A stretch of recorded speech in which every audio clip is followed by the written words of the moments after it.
درود و سلام کا نذرانہ پیش کرنے کے لیے محبوب کے روزے پر جاتے ہیں۔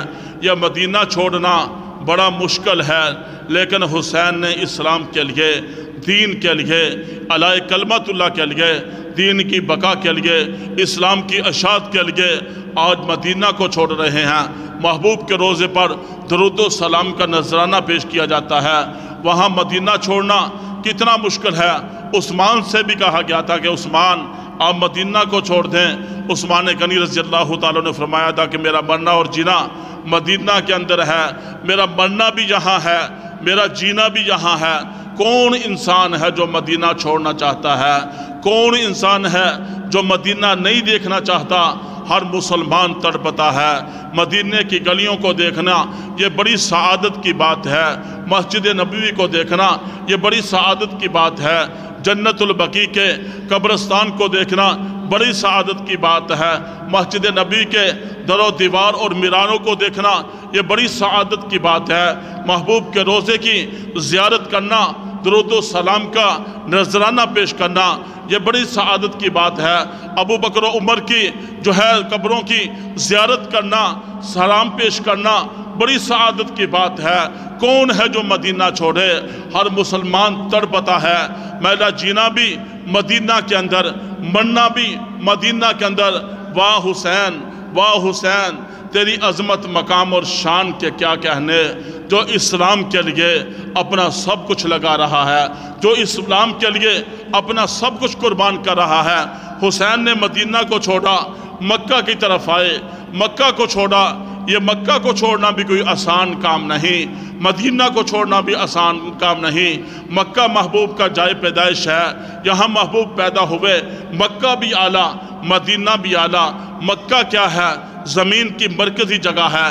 بیت اللہ یہاں ہے جو انوارات و تجلیات کا مرکز ہے۔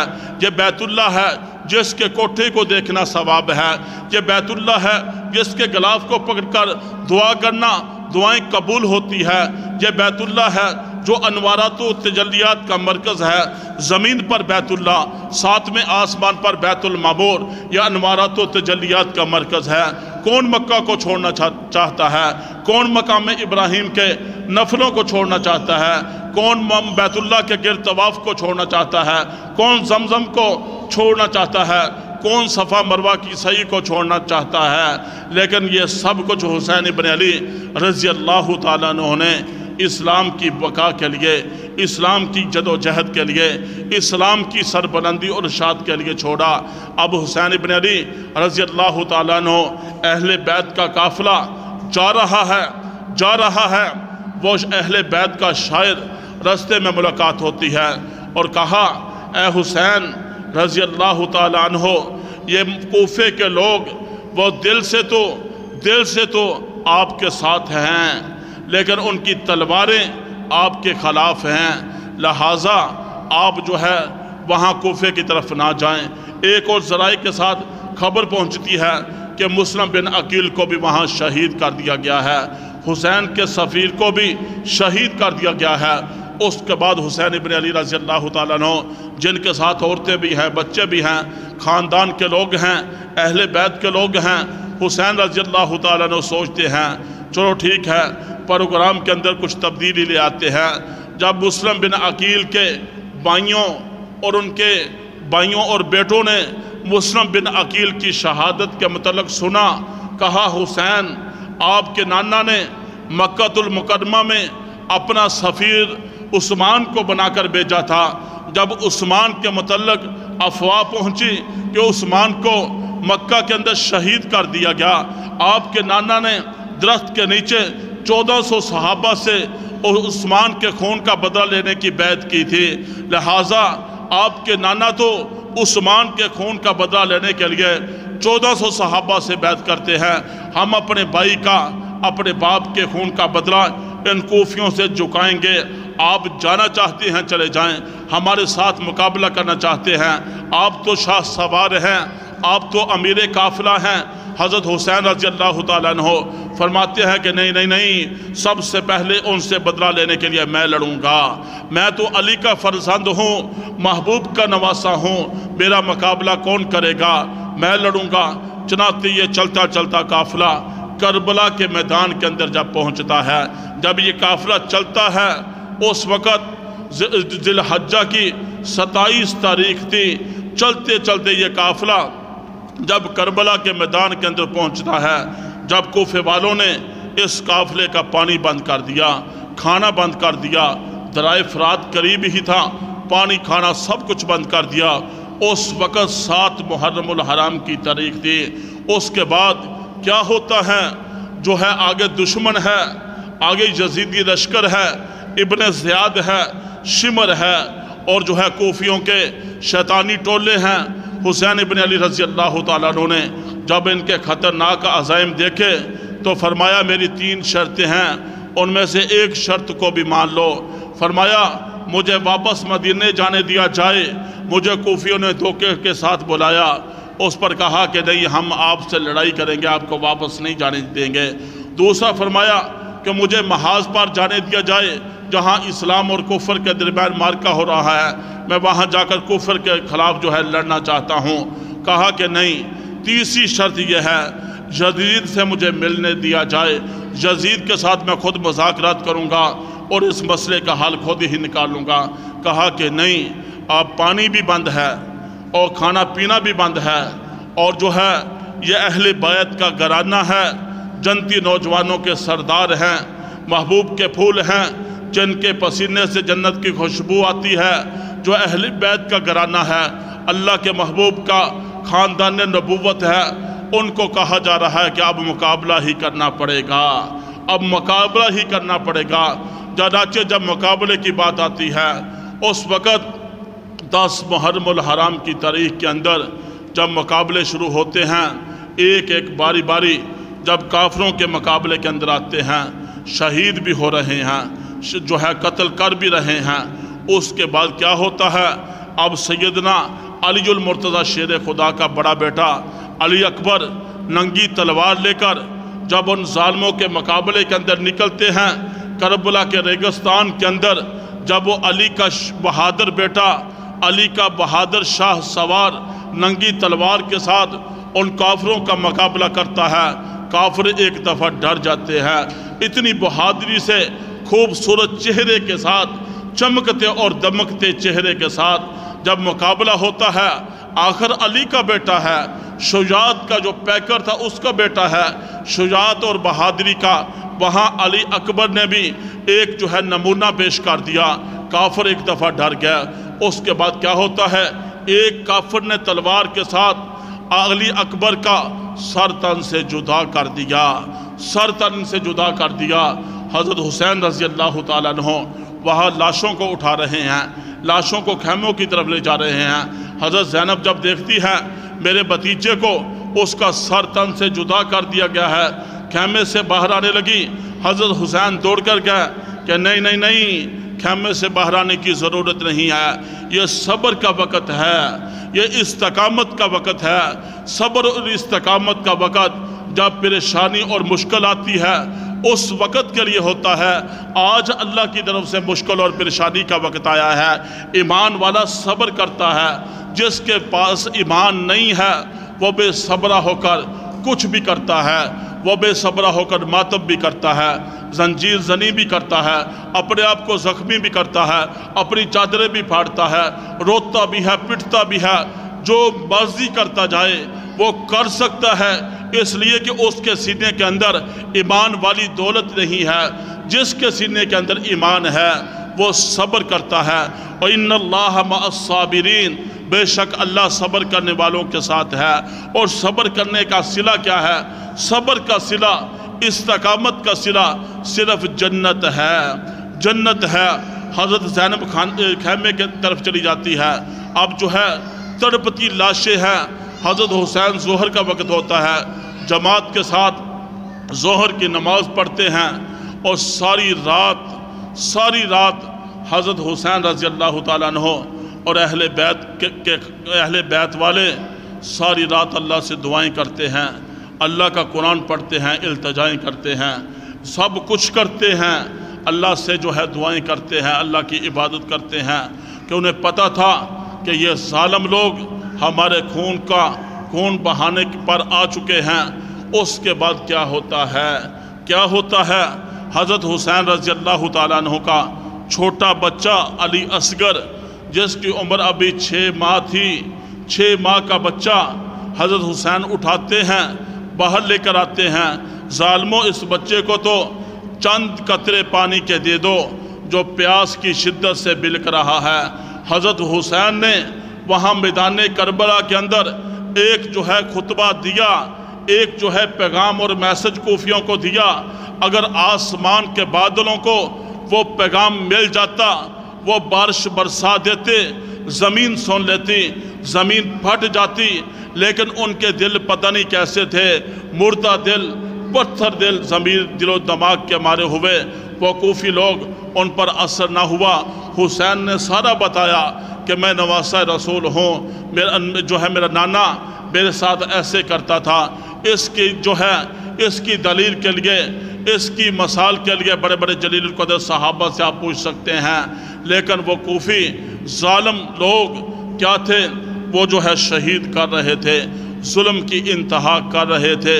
لیکن سیدنا حسین ابن علی رضی اللہ تعالیٰ عنہ جب انہیں پتہ تھا اب جب میرا بھی مقابلہ کریں گے، اس وقت حضرت حسین رضی اللہ تعالیٰ عنہ نے جب لاشیں پڑے ہوئے تھے، ظلم و ستم کی انتہا ہو چکی تھی، کربلا کا میدان جو ہے خون آلود ہو چکا تھا، حضرت حسین نے 3 بددعائیں کی، 3 بددعائیں کی، اور وہ بددعائیں آج بھی پوری ہو رہی ہیں، آج بھی پوری ہو رہی ہیں، قیامت کی صبح تک یہ پوری ہوتی رہیں گی۔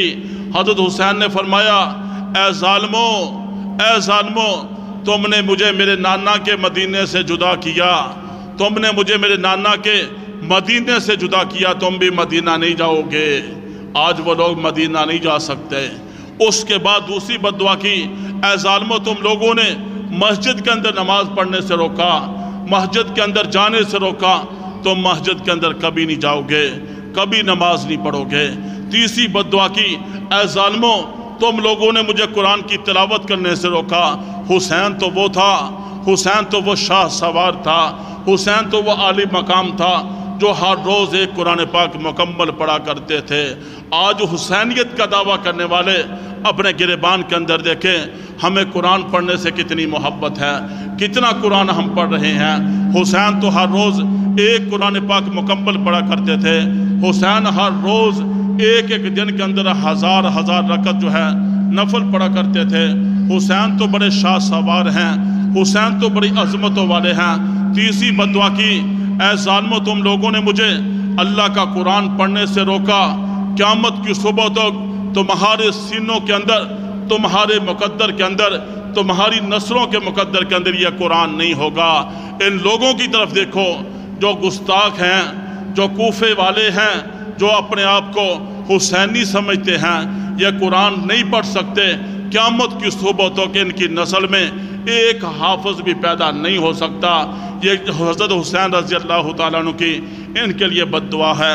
اس کے بعد لڑائی ہوتی ہے، حضرت حسین رضی اللہ تعالیٰ عنہ پر تیروں کی بچھاڑ ہوتی ہے، پتھراؤ ہوتا ہے۔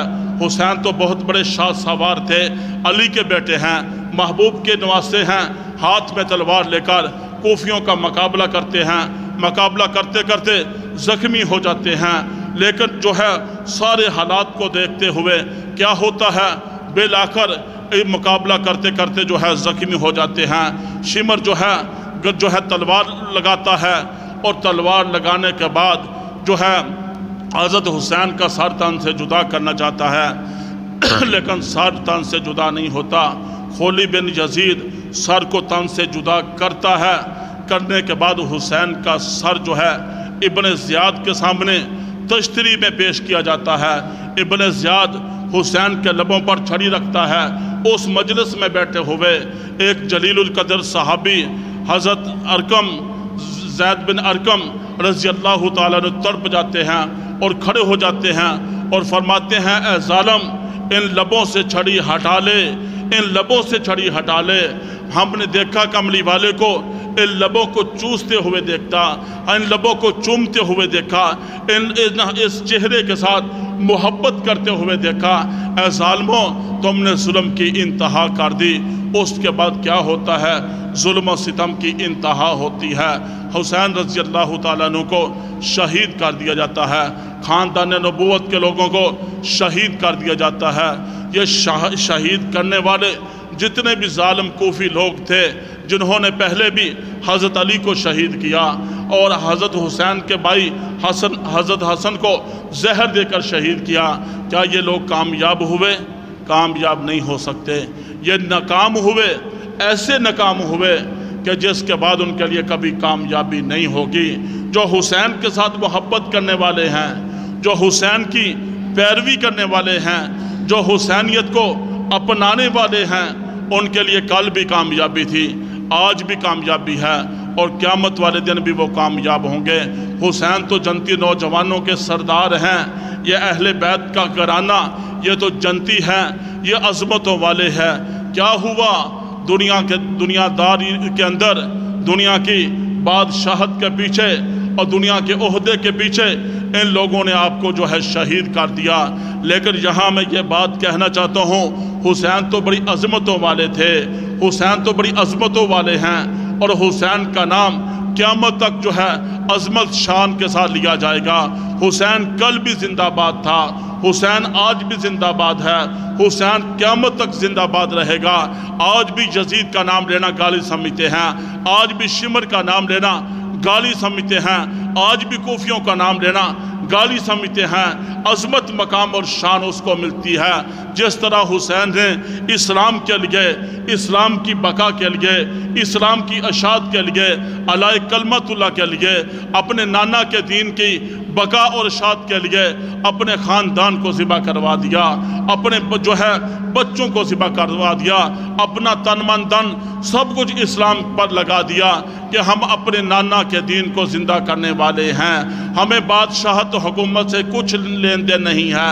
حضرت حسین نے یزید کے ہاتھ پر بیعت اس لیے نہیں کی تھی کہ یزید فاسق اور فاجر تھا، چاہے امیر معاویہ کا بیٹا تھا نا، صحابی کا بیٹا تھا، لیکن یہاں وہی بات ہے کہ جس طرح کوئی بادشاہ کہے اپنے 15-20 سالہ بچے سے کہے کہ میں مر جاؤں میرے بعد یہ جو ہے بادشاہ بن جائے گا، 15-20 سالہ بچے کو کیا پتا کیسے حکومت چلانی ہے۔